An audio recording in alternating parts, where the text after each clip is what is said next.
Hey guys, Beverly here, and I am at stop number 1 officially of my 2025 National Park Tour via plane, train, automobile, motorcycle, or boat.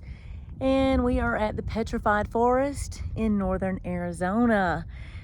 So let's go check it out. I'm gonna spend tonight here, somewhere around the area.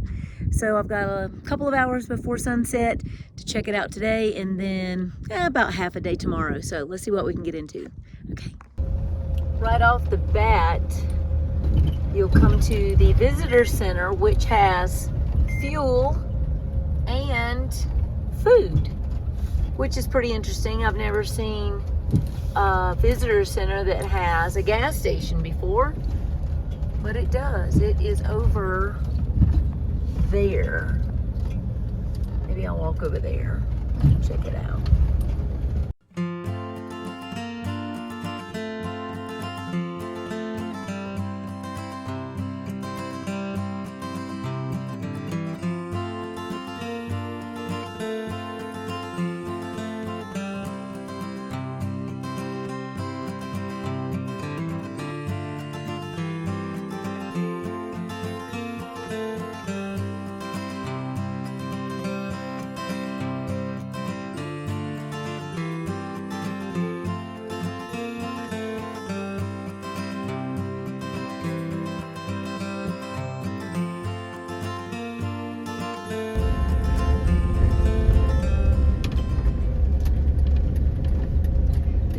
Painted Desert Inn.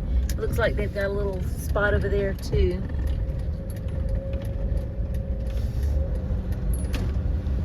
With another overlook. But this would be pretty cool to stay at the inn. I wonder if anybody actually stays there. That one, and then there's, you can see it.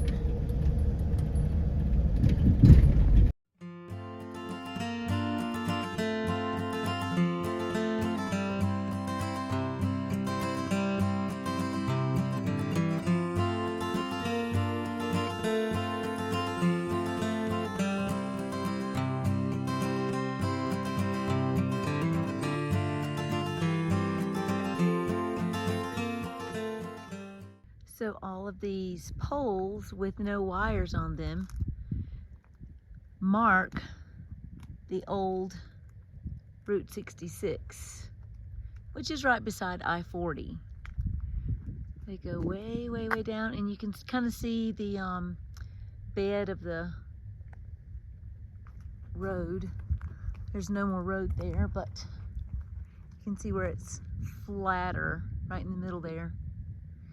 And there is a Studebaker over here. Let's go check this out.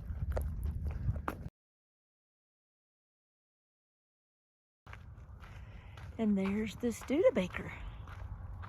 Looks like it's been shot up. Probably has.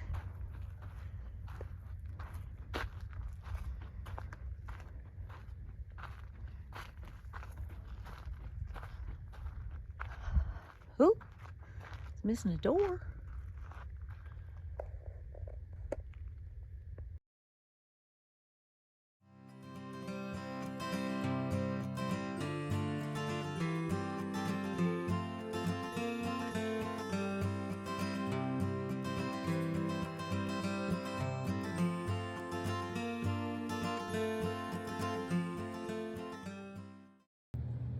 Village on the Rio Pareco. The village on the Rio Pareco Pueblo, I'm sure I'm butchering that, so I'm sorry if I am, is a prehistoric settlement built of shaped sandstone blocks by ancestral Puebloan people. It was inhabited between 1250 and 1380 AD. At its peak, the Pueblo had over 100 rooms, with a possible population of 200 people. During the village's occupation, fields of corn, beans, and squash sustained by the summer rains would have filled the river's floodplain. Pareco Pueblo was not isolated in space or time. The river provided a travel corridor across the grasslands of the Colorado Plateau. Large and small communities existed up and down the Rio Pareco and Little Colorado River. Pareco Pueblo would have been visited by travelers and traders from far outside the ancestral Puebloan cultural area, who brought different types of pottery and goods, as well as new ideas to the residents of Pareco. Researchers study these types of interactions through the wide variety of artifacts and rock art found in or near the village.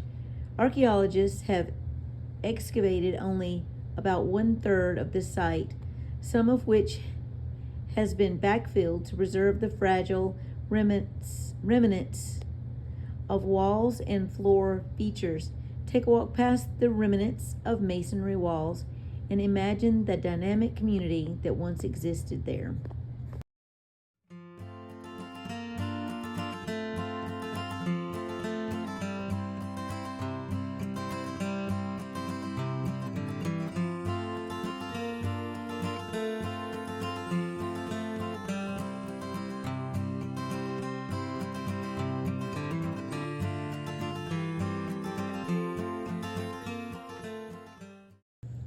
A kiva is a sacred circular or rectangular room used by Puebloans for ceremonies, meetings, and other activities. The word kiva comes from the Hopi language. There would be ceremonies, meetings, teaching, storage, weaving. Most of them were underground, and a lot of them had roofs. I have an example in my video from the Pecos National Historic Park of a circular kiva that I went in. A canvas for ideas. The dark coating on the boulder below you is desert varnish, a concentration of mineral clay and organic material that accumulates over time. Prehistoric artists created rock art by exposing the lighter material underneath. But what do these symbols mean? Unlike contemporary writing, petroglyphs are not letters or sounds. Instead, they represent the ideas of the artist. Like all of us, the creators of these petroglyphs were trying to communicate with the world around them. Present-day indigenous oral traditions help us understand what petroglyphs might mean. Members of the Zuni tribe believe that this rock art depicts clan ties of the artists, perhaps a mother from the crane and father from the frog clan. An alternative hypo-interaction recalls stories of giant bird that came to villages to eat bad children. Wow.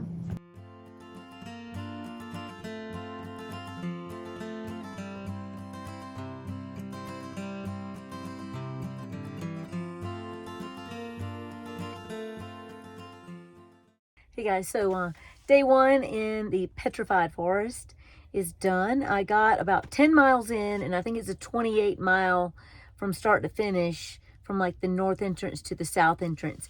So I made it about 10 miles, stopped at a little rest area, and I had met this guy. His name is Amin, and he had a van and South Carolina plates, and we had stopped at like the same place to take pictures. And I'm like, oh, you're from South Carolina. So we talked a minute.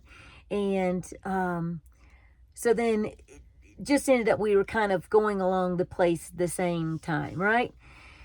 And so then I got to this place that I was going to stop. I'm like, and he said that he was going to just camp somewhere in the park because I didn't know if that was allowed or not. And he said someone at the visitor center told him that he could just stop anywhere along the way at one of the little pullovers and sleep there, right? In the van, camp there. So I'm like, oh, okay, well, that makes it easy. Then I don't have to come out this way or go out the other way, right? You see where this is going, right? So I stopped at the one place. I'm like, okay, I'll stop here for the night. Well, he actually ended up getting to that same point, and we spoke. And I'm like, okay, well, I guess we're better in pairs because there's two people there now. And so I had my dinner and just chilling out a little bit. And all of a sudden I hear knock, knock, knock, knock, knock. It's the park ranger. And he said that we're not allowed to park there. We can't park anywhere in the park to camp out, but we can park just at the entrance of the park. So where I initially took pictures. So we both, Amin and I both went out all the way back out, so about 10 miles out. So we're going to start over in the morning. I mean, I'm not starting with him, but anyways, I'm starting over in the morning. But at least I don't have to stop at each of the places that I stopped today. Then I can drive all the way through and start at mile 10 and then see the sights from there. So anyways, never had the knock before like that I had to move really. Well, I take that back. One time last year in Vegas. That's the only other time I'd gotten the knock. So like last year this time. But I mean, that's not bad. And the park ranger was nice. He's like, yeah, you can go outside of the park, but you just can't park inside the park. I'm like, oh, okay, sorry, misinformation. But so we're starting over again tomorrow. So lesson learned. So if you're coming to the Petrified Forest, you cannot camp or park inside the park. Just keep that in mind. So if you start, you might want to go all the way through. I just thought I could go about halfway and then do the rest tomorrow, but that's okay. I'm still going to do the rest tomorrow. It's been an interesting journey so far today. Can't wait to show you all the pictures and videos. All right. See you tomorrow for part 2. Stop number 1 on day 2. I'm at a place called Newspaper Rock. And apparently there's a bunch of petroglyphs here. But you can't go down there. You just have to see them. They have the binoculars that you can see them. But it's pretty. It's a pretty place.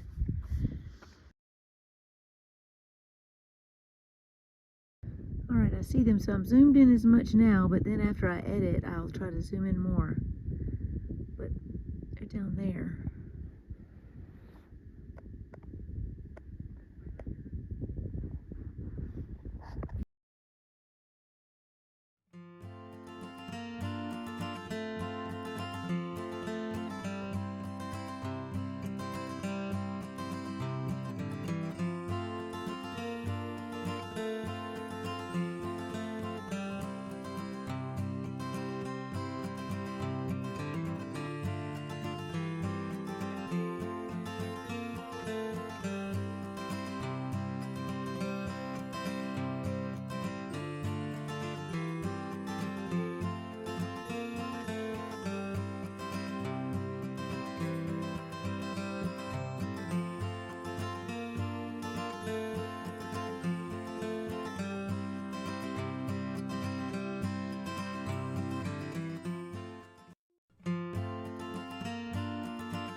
See how close I can get that you can actually see the bark. I mean, it just looks like a tree.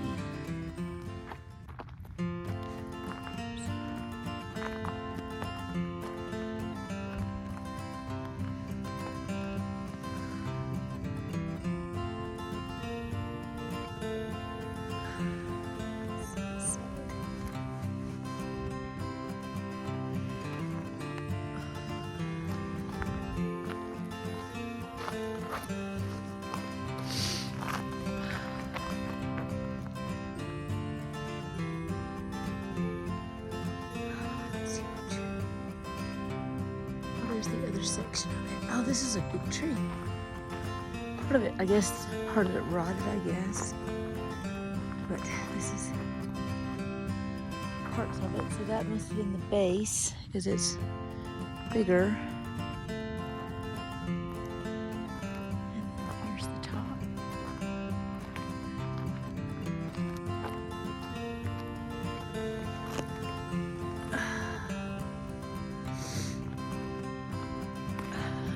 I mean, that's still not even the top.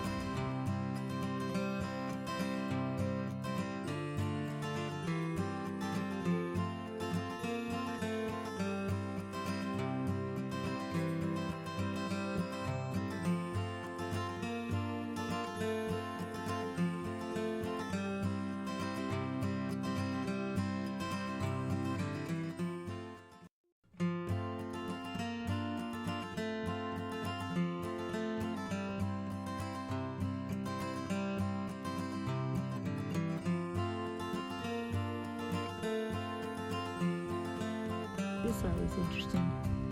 You just see all the striations. You can see it with the way the lighting is.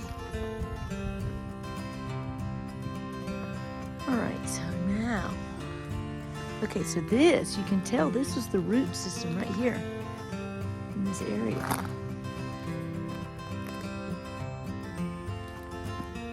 And this ground is like concrete.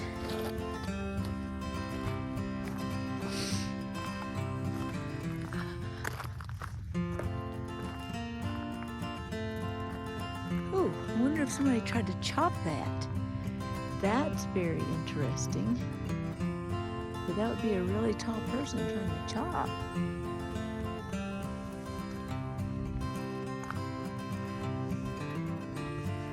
Wow, this is cool. And looking at this one closer, you can see rocks on top of it. Like these are rocks, not the petrified wood. So you can tell that the water ran over this, so it was like over it for millions and millions of years, I guess, and then the rocks just sort of formed into it. So, that's pretty cool. Or, I don't know, maybe people came and took things out of it.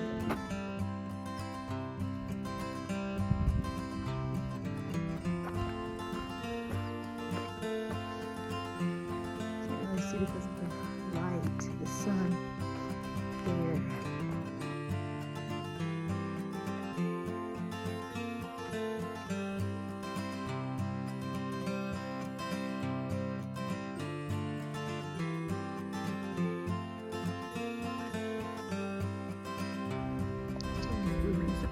This is why it's called the Blue Mesa, because see that dirt down there looks blue. Different layers.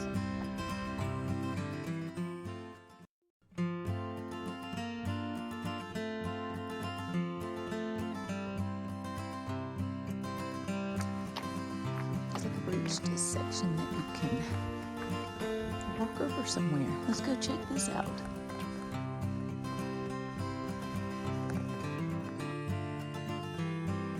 Apparently this is a 1 mile trail. So this will count towards my hiking in the park.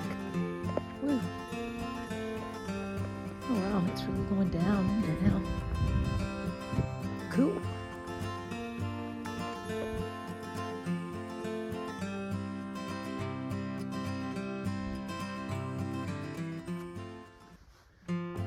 Looks like they had steps there for a while. Drive all in it. This is cool. Definitely do the loop, because this is what you get to.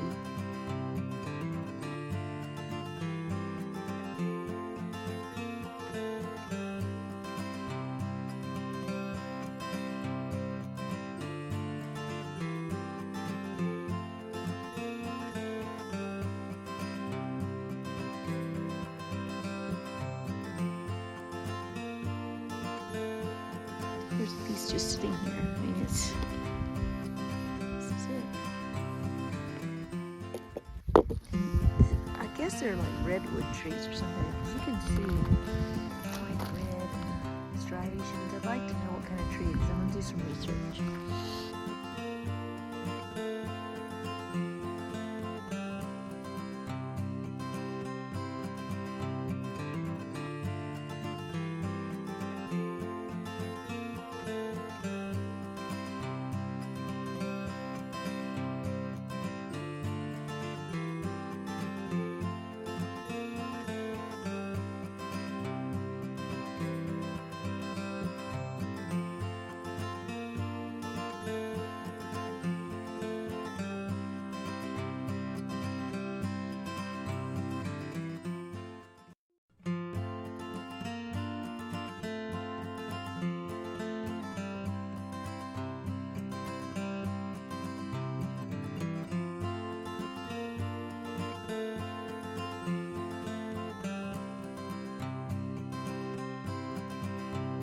See where it forks over there. You can just take the right or the left and go all the way around. All right, here's the hard part. Climbing back out. Oh boy. Well, I said I wanted to hike. As I'm climbing out, I'm seeing a lot more, on the edge. And I think my theory might be right. This was a forest, and then once the river started eroding and turning into like a lake, or maybe even an ocean at this time. Who knows? But it was a lot of water. So then the trees were on the upper level here, which was like flat land. And then as it started to erode, they fell down. That's why they're all down there. And yeah, that's my theory. Well, this section so far, the loop, and then also stopping to do this little trail, has been the most interesting of the park so far. I still have about, probably 10 more miles before I get out of here. So I'm interested to see what else we get to see. All right, I'm in an overlook that overlooks everything that I just hiked. That little paved trail goes all the way around.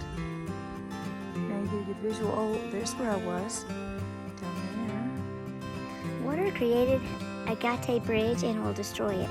Fossilized tree that now forms Agate Bridge grew in a lush subtropical forest 217 million years ago. When this tree died, it was washed into a river, and its quick burial by river sediment prevented decay. Volcanic ash dissolved in groundwater provided silica, which reacted with the log and slowly crystallized it into quartz. Millions of years later, rivers and streams eroded massive layers of rock strata to expose this fossilized tree. Inevitably, water now carving this small gully under the Agate Bridge will cause its collapse. The supported concrete span constructed in 1917 is a tenuous attempt at preservation. Water will always have its way. This is the overlook for the Jasper Loop.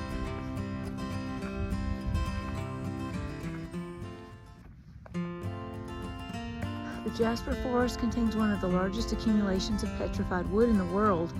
Originally called the First Forest, this site was the first petrified wood site available to railroad travelers in the early 1900s. Looking down, you can see pieces of log that were once encased in the sandstone ledge at your feet. A visitor in 1917 wrote, "It was 6 miles to Forest 1.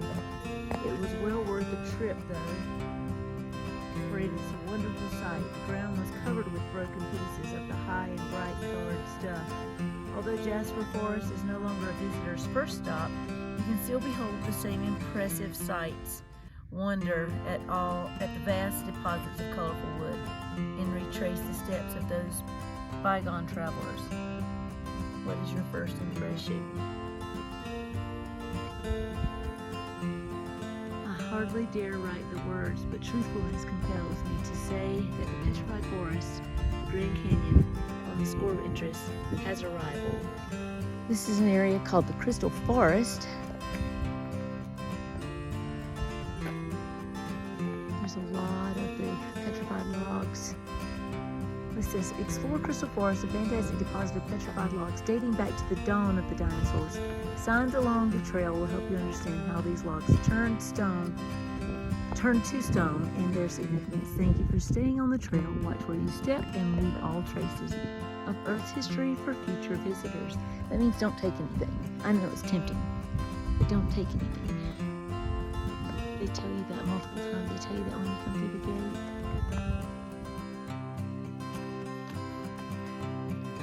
All right, let's walk through. When Crystal Forest was a forest, think of a word to describe the semi-arid grassland in front of you, it is lush green or forested. No, but those would be accurate descriptions for this land. During the Triassic period, at that time, this area resided on the supercontinent Pangaea at approximately 10 degrees north of the equator. Wow. Here. The same latitude as present-day Costa Rica. As Pangaea broke apart, the North American continent drifted northward. Some 218 million years later, Crystal Forest is at 35 degrees north latitude. The Colorado Plateau uplifted slowly over millions of years, raising the park land about a mile above sea level. This is why the park is so arid today. If Crystal Forest had not moved and uplifted, it would still be forest, much like the rainforest of Costa Rica. Wow, okay. That explains a lot, that it used to be like the rainforest of Costa Rica.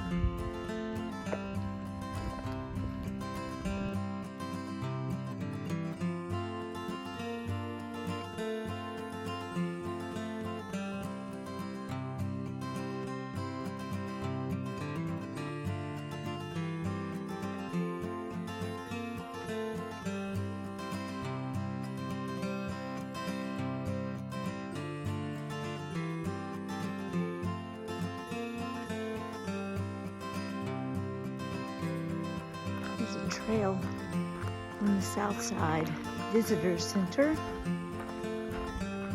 It's short, it's like not even half a mile, but again you get to see a lot of petrified wood, big pieces.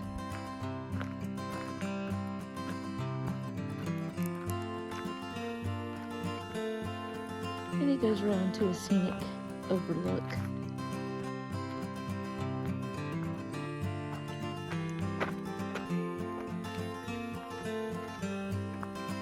That's it. Oh, look out there. It's a bunch. This whole place. Stephen Ting Mather, from July 4th, 1867 to January 22nd, 1930. He laid the foundation of the National Park Service, defining and establishing the policies under which its areas shall be developed and conserved unimpaired for future generations. There will never come an end to the good that he has done.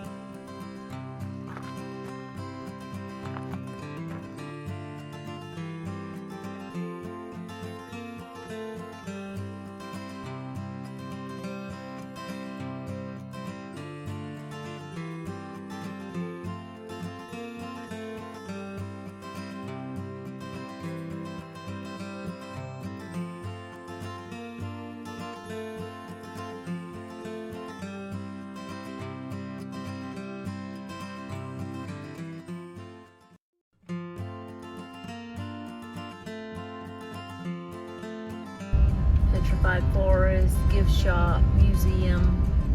These are all just outside the park, so it's not necessarily national park stuff, but you can get you some petrified wood probably to go. Nice.